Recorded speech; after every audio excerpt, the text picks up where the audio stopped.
शिरपूरची अवंतिका बोरसे राष्ट्रीय क्रिकेट स्पर्धेसाठी रवाना. धुळे जिल्ह्याचा अभिमान. क्रीडा क्षेत्रात शिरपूरसाठी अभिमानाची बातमी समोर आली आहे.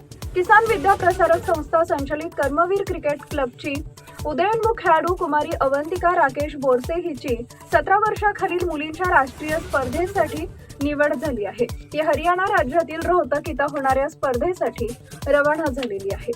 धुळे जिल्हा क्रीडा कार्यालयाच्या माहितीनुसार 22 ते 26 एप्रिल 2024 दरम्यान छत्रपती संभाजीनगर इथं महाराष्ट्र संघाचे सराव शिबिर पार पडणार आहे. या शिबिरानंतर 27 एप्रिल रोजी महाराष्ट्र संघ राष्ट्रीय स्पर्धेसाठी प्रयाण करणार आहे. विशेष म्हणजे अवंतिका बोरसे ही धुळे जिल्ह्यातून निवड झालेली एकमेव खेळाडू असून तिच्या या यशामुळे जिल्ह्याचा क्रीडा क्षेत्रातील मान उंचावलाय. राष्ट्रीय स्तरावर बलाढ्य संघाविरुद्ध खेळण्याची संधी मिळाल्यानं तिचा अनुभव अधिक समृद्ध होणार आहे. अवंतिकाला तिचे वडील व प्रशिक्षक प्राध्यापक राकेश बोरसे यांचं मार्गदर्शन लाभतंय. तिच्या यशाबद्दल संस्थेचे पदाधिकारी, क्रीडा अधिकारी व शिक्षक वृंद यांनी अभिनंदन करून पुढील वाटचाली शुभेच्छा दिल्या. टाइम्स ऑफ महाराष्ट्र न्यूज साठी शिरपूर धुळे प्रतिनिधी तुषार शेटे यांचा रिपोर्ट.